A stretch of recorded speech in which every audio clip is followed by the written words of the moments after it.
दीपक पढ़ाई में कमज़ोर था और वो लोगों के काम भाग भाग कर करता, जिसकी वजह से निरंजन साहब को वो अच्छा नहीं लगता था। और उन्होंने अपनी फैक्ट्री अपने बड़े बेटे को दे दी, जो अमेरिका से पढ़कर आया था। और दीपक को जायदाद से कुछ न दिया। दीपक ने चौधरी की डेयरी पर काम करके खूब मेहनत की और 10 सालों में उसने अपना भैंसों का फार्म बना लिया। इधर निरंजन साहब बूढ़े हो गए और बड़े बेटे और बहू ने बोझ समझकर घर से निकाल दिया। वो सारा दिन सड़कों पर फिरते रहे। तभी किसी ने उन्हें दीपक की डेयरी में नौकर रखवा दिया। और जब वो चारा डालने लगी तो अचानक दीपक की नजर अपने पिता पर पड़ी। तो निरंजन साहब आंगन में बैठे धूप सेक रहे थे, साथ ही आज का अखबार उनके हाथ में था। बार बार कलाई में बंधी हुई घड़ी पर नजर भी दौड़ा रहे थे। आज उनके बेटों का रिजल्ट आने वाला था। बड़े बेटे की तो उन्हें कोई टेंशन नहीं थी, जानते थे कि वो बड़ा होशियार है।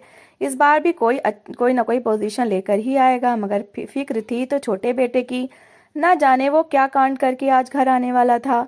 यही प्रार्थना कर रहे थे कि भगवान करे बड़े बेटे की तरह छोटा बेटा भी पढ़ाई में अच्छा हो जाए, इस बार अच्छे नंबर ले आए, कम से कम उसकी वजह से थोड़ी बहुत तो इज्जत उनकी हो सके।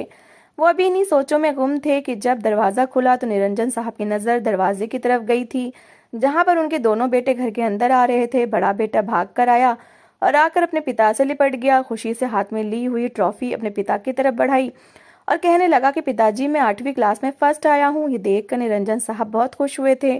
तुरंत अपने बेटे को अपने सीने से लगा लिया और माथा चूमकर कहने लगे कि शाबाश मेरे बेटे, यूं ही मेरा सर गर्व से ऊंचे किए रखना।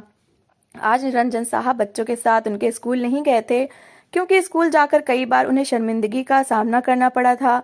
बड़े बेटे के टीचर तो खूब तारीफें किया करते थे, मगर छोटे बेटे दीपक के मास्टर से जब भी मुलाकात होती तो वो ऐसी ऐसी शिकायतें करता कि निरंजन साहब शर्मिंदा हो जाया करते थे। इसलिए इस बार उन्होंने अपनी पत्नी को बच्चों के रिजल्ट के लिए भेजा हुआ था। बड़े बेटे को खूब प्यार देने के बाद उन्होंने आंगन में नजर दौड़ाई। दीपक भी तो इसके साथ ही आया था, मगर वो कहाँ चला गया। एक नजर सामने खड़ी अपनी पत्नी पर डाली, माथे पर बल डालकर कहने लगे कि दीपक किधर है।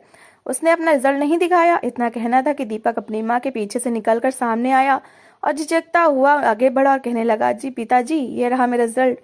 जैसे ही निरंजन साहब ने रिजल्ट देखा तो अगले ही पल वो गुस्सा हो चुके थे, क्योंकि दीपक को इतने ही नंबर मिले थे कि वो बस क्लास में पास हो सके। 7वीं क्लास में पास होकर वो 8वीं क्लास में बड़ी मुश्किल से पहुंचा था। रिजल्ट देखकर निरंजन साहब गुस्से से आग बबूला हुए और अगले ही पल दीपक का रिजल्ट फेंक कर उसके मुंह पर मारा। कहने लगे, ये क्या है, इतने कम नंबर तुम्हें क्यों मिले हैं? आखिर क्या कमी है पढ़ाई में? दोनों भाई एक स्कूल में पढ़ते हो, एक जैसा खाते पीते हो, एक ही घर में रहते हो, और तो और ट्यूशन भी एक ही टीचर के साथ पास पढ़ने जाते हो। आखिर फिर क्यों तुम अपने भाई से इतना पीछे हो? ये सारा लाड प्यार तुम्हारी माँ का दिया हुआ है, जिसने तुम्हें इतना बिगाड़ रखा है। इन्हीं हरकतों की वजह से मैं तुम लोगों के स्कूल नहीं जाता, क्योंकि वहां पर फिर मुझे शर्मिंदगी का सामना करना पड़ता है। निरंजन साहब इतना कहने के साथ साथ दीपक के मुंह पर थप्पड़ भी मार रहे थे। दीपक मुंह से एक शब्द नहीं बोला था, बस सर झुकाए खड़ा अपने पिता से मार खा रहा था। माँ के लिए तो दोनों ही बराबर थे। जब उन्होंने दीपक को मार खाते देखा तो तुरंत बीच में आई और बेटे को अपने पीछे छुपा लिया। कहने लगी, ये क्या कर रहे हैं? अभी बच्चा है, पढ़ लेगा, आप ऐसे मारेंगे तो इसके दिमाग पर क्या असर पड़ेगा? ये तो और भी ढीठ और जिद्दी हो जाएगा पढ़ाई में, और इसका दिल नहीं लगेगा। पास तो हो गया है ना, यही काफी है। अब सबका दिमाग एक जैसा तो तेज नहीं होता। ये शब्द निरंजन साहब को और ज्यादा गुस्सा दिला चुके थे। बड़े बेटे का हाथ पकड़कर सामने किया और कहने लगे, ये भी तो मेरा बेटा है ना, कितना अच्छा पढ़ता है, हर बार इसकी वजह से मेरी इज्जत होती है। मगर ये छोटा ना जाने कौन सी गलती की सजा है मेरी, जो ये नमूना मेरी झोली में डाल दिया गया। अरे मैं तो समझता था कि जैसी इसकी शक्ल सूरत प्यारी है, वैसे पढ़ाई में भी अच्छा रहेगा, मगर इसको तो पढ़ाई नहीं बल्कि मेहनत मजदूरी ही करनी है। दीपक माँ के पीछे छुपा रो रहा था। जैसे तैसे बात खत्म करके दीपक की माँ उसे कमरे में ले आई और चुप करवाने लगी, मगर वो फूट फूट कर रो रहा था। कहने लगा कि माँ, मैं बहुत कोशिश करता हूँ पढ़ने की, मगर मैं क्या करूँ, मेरे दिमाग में बैठता ही नहीं। रात को याद करके सोता हूँ, मगर सुबह तक फिर सब कुछ भूल जाता हूँ। निरंजन साहब बड़े बेटे को घर से ले जा चुके थे। उसे नई साइकिल और नई कपड़े भी ला कर दिए। जब शाम को दोनों बाप बेटा घर आए तो इतनी सारी चीजें देखकर दीपक का भी मन ललचाया था। वो अपने पिता के पास आया। इन चीजों को हाथ लगाने वाला ही था कि बड़े भाई ने उसे दूर झटक दिया। कहने लगा कि मेरी चीजों से दूर रहे, नालायक अनपढ़ कहीं के, तुम लूजर हो, और लूजर कभी भी चैंपियंस की चीजों को हाथ नहीं लगाते। दीपक ने भाई की ये बात सुनी तो पीछे हटकर खड़ा हो गया। फिर अपने पिता से कहने लगा कि पिताजी, भाई के लिए चीजें लाए हैं, मेरे लिए क्या लाए हैं? इतना सुनना था कि निरंजन साहब ने एक कड़ी नजर दीपक पर डाली और कहने लगे, मैं हराम का नहीं कमाता जो तुम जैसे हरामखोरों पर लगा दूं। ये मेहनत करता है, मेहनत का फल ला कर देता हो। देता हूँ, तभी इसे ये सब कुछ मिल रहा है। तुम भी मेहनत करो, फर्स्ट आओ, लोगों में मेरी इज्जत बनाओ, मैं तुम्हें भी ये सब कुछ लाकर दे दिया जाएगा। दूर हो जाओ मेरी नजरों से, वरना मेरा बस चले तो तुम्हें धक्के देकर इस घर से ही निकाल दूं। मजबूरन दीपक को वहां से जाना पड़ा था। उसे लगा था कि धीरे धीरे उसके पिता का व्यवहार ठीक हो जाएगा, मगर ऐसा नहीं हुआ था। समय के साथ साथ दोनों भाइयों में फर्क बढ़ता चला गया और निरंजन साहब प्यार अपने बड़े बेटे से ही करने लगा था। एक दिन दोनों भाई ट्यूशन के लिए जा रहे थे कि रास्ते में इन्हें लकड़ियों का बड़ा सा गट्ठर उठाकर जाते हुए रामू काका दिखाई दिए। बूढ़े थे, कोई बच्चा नहीं था, मजदूर आदमी थे, इसलिए काम खुद ही किया करते थे। जैसे ही दीपक की नजर रामू काका पर गई तो वो अगले ही पल उनके पास चला आया। कहने लगा कि काका, ये सब कुछ आप अकेले उठा रहे हैं, लाइए मुझे दे दीजिए, मैं आपकी मदद कर देता हूँ। रामू ने जब दीपक को देखा तो अगले ही पल हांफते हुए दीपक के सर पर हाथ फेरा और कहने लगे कि बेटा, क्यों मुझे पाप का भागीदार बनाते हो? अरे तुम निरंजन साहब के सपूत हो, कहाँ मैं गरीब मजदूर और कहाँ तुम बड़े लोग। ऐसा कहकर मुझे शर्मिंदा कर रहे हो? ये मेरा काम है, मैं खुद कर लूंगा। मगर दीपक ने अगले ही पल वो लकड़ियों का गट्ठर अपने कंधे पर रख लिया था। कहने लगा कि नहीं नहीं, ऐसी कोई बात नहीं है, आप बूढ़े हैं और बड़े बूढ़ों की तो दुआएं लेनी चाहिए। चलिए बताइए, गट्ठर कहाँ रखना है, मैं रखवा देता हूँ। ये दृश्य जब दीपक के बड़े भाई ने देखा तो जोर से हंसने लगा। कहने लगा, तुम जैसा अनपढ़ बड़ा होकर यही सब कुछ तो करेगा, तब भी अभी से तुमने ट्रेनिंग लेना शुरू कर दी है। मैं पिताजी को बताऊंगा कि तुम पढ़ाई के बजाय यहाँ पर ही मेहनत मजदूरी वाले काम कर रहे हो। दीपक चुप था। उसने रामू का के घर पर वो लकड़ियों का गट्ठर रखा और फिर उस दिन वो ट्यूशन नहीं गया था। जब घर पहुंचा तो पहले से ही उसका बड़ा भाई उसकी शिकायत लगा चुका था। एक बार फिर निरंजन साहब ने दीपक को खूब खरी खोटी सुनाई थी और उसे अपने सामने मुर्गा भी बनाया था। फिर ये भी कह दिया कि आंगन में मुर्गा बनकर 10 चक्कर लगाओ। हर बार वो अपनी पत्नी को ही बुरा भला कहते थे कि ये कैसी औलाद पैदा करके दी है, ये मेरी नाक इस गांव में कटवा कर ही रहेगा। अरे यहाँ पर मेरी इतनी इज्जत है, जितना मैं अमीर हूँ पूरे 10 गांव में इतनी धन दौलत वाला कोई नहीं है। बस अगर कोई कमी है तो ये खोटा सिक्का है जो मेरे पल्ले बांध दिया गया है। अगर मेरा बस चलता तो मैं इसे कब का मारकर खत्म कर चुका होता। ये मेरा नाम डुबोकर ही मानेगा। हर दिन इस तरह की कई बातें थी जो दीपक को सुनने को मिलती थी, मगर उसे ये समझ नहीं आता था कि उसने तो गलती क्या की है। किताबों में भी तो यही पढ़ाया जाता था कि बड़ों की इज्जत करो और काम में मदद करो। वो दिन इन बातों पर ही अमल कर रहा था। आखिर फिर क्यों उसके पिता इतना गुस्सा किया करते थे? पढ़ाई में तो वह बिल्कुल ही कमजोर था। हर पीरियड में कभी किसी टीचर से मार खा रहा होता तो कभी सजा के तौर पर मुर्गा बना बाहर खड़ा होता। समय से पहले ही दीपक ने पढ़ाई भी छोड़ दी थी, क्योंकि स्कूल वालों ने उसे स्कूल से निकाल दिया था। उनका कहना था कि हम इस लड़के को पढ़ा ही नहीं सकते, ये आपका पैसा और हमारी मेहनत दोनों बर्बाद कर रहा है। उस दिन तो निरंजन साहब ने अपने छोटे बेटे से हर रिश्ता ही तोड़ दिया। पत्नी भी क्या करती, वो भी अपने पति से बहुत डरती थी। घर में निरंजन साहब की ही चलती थी। उन्होंने दीपक से उसका कमरा भी छीन लिया और घर के पिछले साइड के स्टोर रूम में नौकर से कहकर उसका सामान रखवा दिया। कहने लगे कि ये लड़का मुझे इस घर में नजर नहीं आना चाहिए, ये अब इस स्टोर में ही रहेगा। इस पर भी दीपक कुछ नहीं बोला था। जब उसके बड़े भाई ने उसका मजाक उड़ाया कि तू तो बिल्कुल गूंगा ही हो जाता है, मुझसे कुछ बोलकर अपनी सफाई में कहता ही नहीं। अरे अगर पिताजी से माफी मांग लेता तो शायद पिताजी तुम्हें इस घर में रहने देते।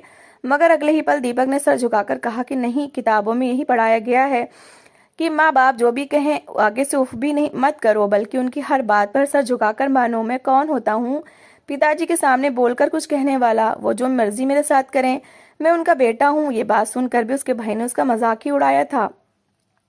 अब दीपक अकेले स्टोर रूम में रहने लगा था। यह बात उसके दिल पर छुरी की तरह लगी थी कि उसके माँ बाप और भाई उसके लिए इस कदर बदल चुके हैं। उसका होना न होना उनकी नजर में बराबर था। पढ़ाई तो उसने छोड़ ही दी थी। वो सुबह सुबह घर से निकलता तो उसे जो भी काम कह दिया जाता वो लोगों के काम भाग भाग कर करता रहता। कभी मिलकर खेतों में हल चलाने लगता, कभी किसी की गाय का दूध दोहने लगता। अगर कोई उसे कुएं का पानी निकालने का कहता तो वो भी निकलवा देता। बरसात के मौसम में अगर किसी की छत टपक रही होती तो उनके साथ मिलकर छत पर मिट्टी भी लगा दिया करता। अगर किसी को बाजार से कुछ चाहिए होता तो वो भी दीपक जाकर ला दिया करता। बदले में हर कोई उसे दुआएं दिया करता था। वो सबकी ही नजरों में अच्छा था, मगर सिवाय निरंजन साहब के उन्हें तो अपने पेटों में वैसा ही घमंड और अकड़ चाहिए थी जैसे उनकी रग रग में बसी थी। वो अपने सामने छोटे लोगों को कुछ समझते ही ना थे, क्योंकि फैक्ट्री के मालिक थे, इसलिए चाहते थे कि उनके बेटे भी तरक्की करें, उनके काम को आगे बढ़ाएं।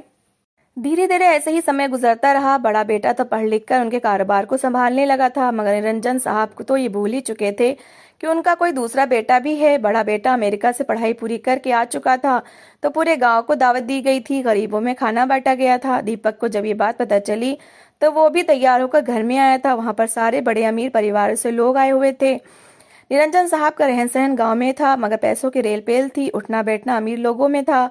उस समय भी शहर के ऊंचे ऊंचे लोग वहां पर आए हुए थे। सब ने ही अच्छे कपड़े पहन रखे थे, मगर दीपक ने वही सादा से कपड़े पहन रखे थे। जब दीपक को वहां पर देखा तो कुछ रिश्तेदार सवाल करने लगे, अरे ये तो दीपक है ना, निरंजन साहब का छोटा बेटा, इसने अपना क्या हाल बना रखा है, बिल्कुल भी नहीं लगता कि निरंजन साहब का बेटा है। जो लोग निरंजन साहब को जानते थे और उनके बच्चों को पहचानते थे, उन्होंने तो खुसर पुसर करना शुरू कर दी कि निरंजन साहब ने बड़े बेटे को तो बड़ा मॉडर्न बना रखा है, मगर ये छोटा बेटा क्यों काम करने वाले नौकरों की तरह लग रहा है, इसकी हालत तो देखो क्या हो चुकी है। जबकि वहीं दूसरी तरफ ये बात निरंजन साहब तक पहुंची तो वो गुस्से से आग बबूला हो चुके थे। गुस्से से आग दिखाकर दीपक को इशारा किया कि यहाँ से चले जाओ, मगर तब तक बहुत देर हो चुकी थी। हर एक की नजर में वो आ चुका था। लोग निरंजन साहब से तरह तरह के सवाल करने लगे थे कि बड़ा बेटा तो बड़ा होशियार निकला, ये छोटे ने क्यों पढ़ लिख कर अपना भविष्य नहीं संवारा। दीपक का बड़ा भाई भी गुस्से में आग बबूला हो चुका था कि मेरे लिए रखी गई पार्टी दीपक की वजह से बिल्कुल ही खराब हो गई है। उस रात मेहमान तो चले गए, मगर धड़ल्ले से स्टोर रूम का दरवाजा खुला था। गुस्से से निरंजन साहब ने अपने बेटे को गिरबान से पकड़ा और घसीटते हुए घर के बाहर लेकर आए थे। कहने लगे कि तेरा इस घर से और हमसे कोई संबंध नहीं, मैं तुझे अभी के अभी इस घर से निकालता हूँ। सिर्फ इतना ही नहीं, अपनी जायदाद से भी बेदखल करता हूँ। मेरी जायदाद और मेरी फैक्ट्री पर सिर्फ और सिर्फ मेरे बड़े बेटे का अधिकार है, तुझसे मेरा कोई रिश्ता नहीं। ये बात वहां पर खड़ी दीपक की माँ भी सुन रही थी, जो इतने सालों से चुप थी। इस बार गुस्से से फट पड़ी, कहने लगी कि आप ऐसा नहीं कर सकते। दीपक आपका खून है, आपने हमेशा इसके साथ ज्यादती की है, मगर अब नहीं। लेकिन निरंजन साहब ने अपनी पत्नी की एक ना सुनी और दीपक को घर से धक्के देकर निकाल दिया गया। इस बार भी दीपक ने अपने पिता को कुछ नहीं कहा था, बल्कि अपने पिता के आदेश पर सर झुका दिया था।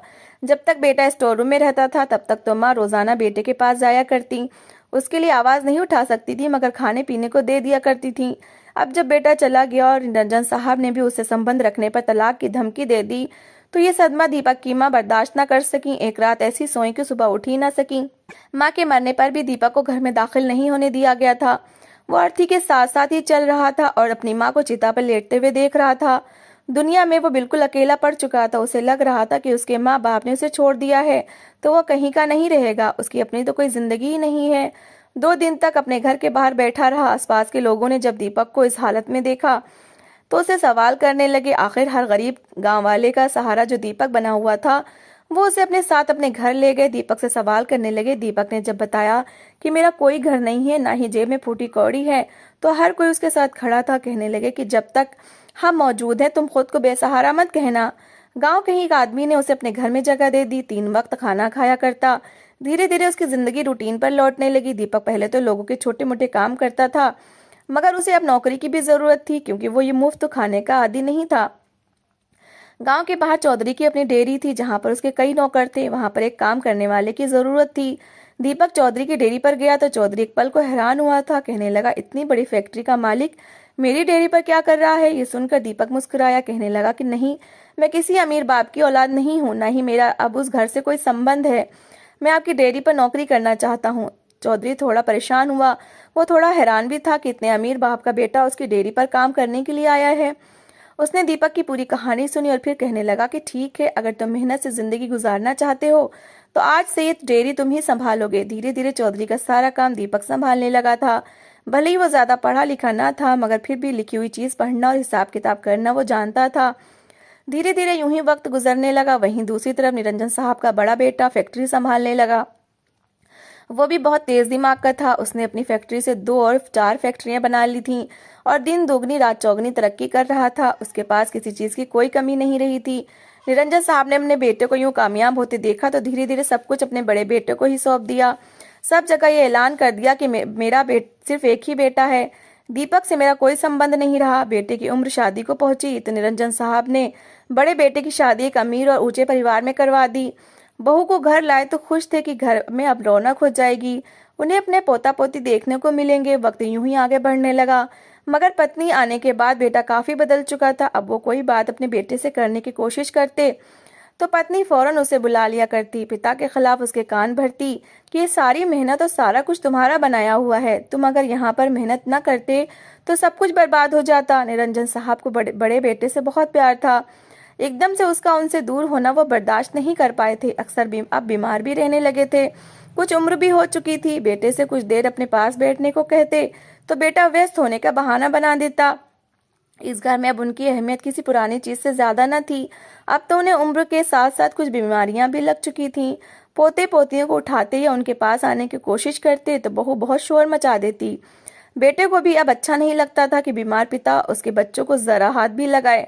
इसलिए एक दिन अपने पिता से वो बदतमीजी करने लगा, कहने लगा कि मेरे बच्चों से दूर रहा करें। हर समय तो आपको कोई ना कोई बीमारी लगी होती है। मैं नहीं चाहता मेरे बच्चे बीमार हो जाएं। इसके बाद तो हर बार बार वो अपने पिता से बदतमीजी करने लगा था। वक्त धीरे धीरे यूं ही आगे बढ़ा। दीपक को इस घर से गए हुए 10 साल हो चुके थे। निरंजन साहब तो शायद उसे भूल भी चुके थे, लेकिन एक दिन बहू के कहने पर बेटे ने निरंजन साहब को धक्के मारकर घर से ही निकाल दिया। कहने लगा कि आपकी वजह से मेरा घर खराब हो रहा है, हमारी कोई प्राइवेसी नहीं है, बच्चे आपकी वजह से डिस्टर्ब होते हैं, इसलिए अच्छा है कि आप यहाँ से चले जाएं, दोबारा यहाँ ना आइएगा। निरंजन साहब ने गुस्से में बेटे को याद दिलाना चाहा कि ये फैक्ट्री बिजनेस सब कुछ मेरा है, मगर बहू बदतमीजी से बोली कि ये सब कुछ आपका नहीं, आप सब कुछ मेरे पति के नाम कर चुके हैं। अब ना ही इस जायदाद पर आपका अधिकार है और ना ही इस घर पर। निरंजन रोते हुए घर से निकल चुका था। उसे अचानक 10 साल पहले का दृश्य याद आया, जब उसने अपने छोटे बेटे को धक्के देकर ऐसे ही निकाला था। उसने तो कभी सोचा भी नहीं था कि जिस बेटे से वो इस कदर प्यार करता है वो कभी उसके साथ ऐसा कुछ भी करेगा। वो यूं ही सड़कों पर मारा मारा फिरने लगा। बूढ़ा था, फिर किसी से क्या कहता। सारी जिंदगी तो अकड़ में गुजर चुकी थी, मगर अब किसके आगे हाथ फैलाता कि वो भूखा है, उसे खाना चाहिए। एक दिन वो यूं ही चलते चलते एक परचून की दुकान पर आया और एक गहरी सांस छोड़ते हुए खाने के लिए कुछ मांगा। जब निरंजन साहब की हालत देखकर उस परचून वाले ने देखी तो हैरान हो गया। उनसे इस बारे में पूछा तो निरंजन साहब रोते हुए अपने दिल का सारा हाल उससे बता चुके थे। वो आदमी कुछ सोच में पड़ गया, फिर कहने लगा कि इस गांव में एक डेयरी फार्म पर काम करने वाली की जरूरत है, अगर आप चाहें तो वहां पर नौकरी पर लगवा देता हूँ। मेरी दुकान पर दूध भी उसी डेयरी से आता है। निरंजन साहब बोले कि हाँ हाँ क्यों नहीं, मुझे नौकरी की बहुत जरूरत है। जब वो आदमी उन्हें उस डेयरी पर लेकर गया तो एक पल को निरंजन साहब देखने लगे थे कि वो डेयरी फार्म बहुत बड़ा था। वहां पर भैंसें, बकरियां और तरह तरह के जानवर मौजूद थे। कई काम करने वाले भी काम कर रहे थे। दिल ही दिल में वो ये सोचने लगे कि लगता है इस फार्म का मालिक कोई बहुत अमीर आदमी है। उन्हें वहाँ फार्म पर ही एक आदमी जो सभी नौकरों को काम बताया करता था, निरंजन साहब को अपने साथ ले गया। पूरे फार्म की सैर करवाई और फिर कहा कि उस हिस्से की भैंसों को तुम्हें चारा डालना है। निरंजन साहब हाँ में सिर हिला चुके थे। जैसे ही चारा उठाकर वो भैंसों को डालने लगे कि अचानक उन्हें एक बड़ी सी गाड़ी नजर आई। एक पल को उनके हाथ रुके थे। इस गाड़ी से जो आदमी उतरा उसे देखकर उनके हाथ से चारा छूट चुका था। कुछ ही दूरी पर उनका छोटा बेटा दीपक इस गाड़ी से उतरा था। क्या ही ठाट बाट थे उसके। सारे नौकर हाथ जोड़कर उससे नमस्ते कर रहे थे और वो मुस्कुराकर सबको जवाब दे रहा था। जैसे ही दीपक की नजर अपने पिता पर पड़ी तो उसके चेहरे से सारी मुस्कुराहट गायब हो चुकी थी। हाथ में चारा और नौकरों वाले कपड़े देखकर जान चुका था। फौरन आगे बढ़ा और कहने लगा कि पिताजी आप यहाँ इस हालत में, ये नौकरों वाले कपड़े, किसकी हिम्मत हुई आपको ये कपड़े पहनाने की? आप यहाँ पर क्या कर रहे हैं? जब वहाँ मैनेजर ने ये सुना तो घबराकर कहने लगा कि दीपक साहब ये तो यहाँ पर नौकरी मांगने आए थे, इसलिए हमने यहाँ पर इन्हें भैंसों की देखभाल के रख लिया है। हमें तो पता ही नहीं है कि ये आपके पिताजी हैं। अपने बेटे को इतनी इज्जत मिलते देखकर निरंजन साहब फूट फूट कर रोने लगे। रोते रोते अपने बेटे को गले से लगा लिया और सारी कहानी उसे सुनाने लगे। सब कुछ देख सुनकर दीपक आग बबूला हो गया। फौरन उसने पहले अपने पिताजी को अच्छे कपड़े पहनने को दिए, फिर कहने लगा कि भाई की हिम्मत कैसे हुई आपको घर से निकालने की, मगर कोई बात नहीं, अब आप यहाँ मेरे पास आ गए हैं ना। दीपक वहां से अपने पिता को अपनी बड़ी सी हवेली में ले गया। जैसे ही घर के अंदर पहुंचा तो उसे सामने झूले में एक मासूम बच्चा सोया हुआ मिला और साथ ही एक 4 साल का बच्चा उसके पास खिलौने से खेल रहा था। किचन से पानी का गिलास लेकर दीपक की पत्नी निकली, जो उस चौधरी की ही बेटी थी। ये सब कुछ देखकर तो निरंजन साहब हैरान थे। कहने लगे कि बेटा, मैंने तो तुम्हें खाली हाथ घर से निकाला था, फिर ये सब कुछ तुम्हारे पास इन 10 सालों में कैसे आया? दीपक ने बताया कि मैं चौधरी के डेयरी पर काम करने लगा था। चौधरी जी ने पूरी डेयरी की जिम्मेदारी मुझे सौंप दी। हर महीने मुझे पगार देते। धीरे धीरे मैं सारा काम समझने लगा। मेरे पास इतने पैसे जमा हो गए और इतनी समझबूझ आ गई कि मैं अपना फार्म खोल सकता था। चौधरी जी ने अपनी बेटी की शादी मुझसे करवा दी थी। ये जमीन जिस पर फार्म बना है, आधी मैंने खुद खरीदी है और आधी मेरी पत्नी को मायके से मिली है, जिस पर मैंने ये फार्म शुरू किया और भगवान की दया से अच्छा खासा मुनाफा कमा रहा हूँ। ये सुनकर निरंजन साहब मुस्कुरा उठे। अपने बेटे से माफी भी मांगी। मगर उसे तो जैसे फर्क ही नहीं पड़ता था कि उसके पिताजी ने उसके साथ क्या कुछ किया था। वो तो बस इसी में खुश था कि उसके पिताजी उसके पास लौट आए थे। उसके लिए यही काफी था। निरंजन साहब ये बात तो कहीं ना कहीं समझ ही चुके थे कि भगवान कभी भी अपने लोगों को बेसहारा नहीं छोड़ता। उसने हर किसी के लिए कुछ ना कुछ बेहतर सोच रखा है। भले ही दीपक पढ़ाई में अच्छा नहीं था, मगर फिर भी अपने माता पिता की इज्जत करता था, हर एक के काम आता था, और यही उसकी अच्छाई थी कि भगवान ने उसे इतना कामयाब किया था। इसके बाद निरंजन साहब जब तक जीवित रहे अपने बेटे के इस घर में रहे, जहां वो अपने पोता पोती के साथ खेलते, जहां उनका बेटा दिन रात उनकी सेवा करता। तो दोस्तों, इस कहानी को लेकर आपकी क्या राय है, कमेंट बॉक्स में ज़रूर बताएं। और अगर कहानी अच्छी लगी हो तो प्लीज़ लाइक करें। अगर आपने हमारे चैनल को अभी तक सब्सक्राइब नहीं किया तो ज़रूर कर लीजिए। तो मिलते हैं ऐसी एक मोटिवेशनल कहानी के साथ। Thanks for watching.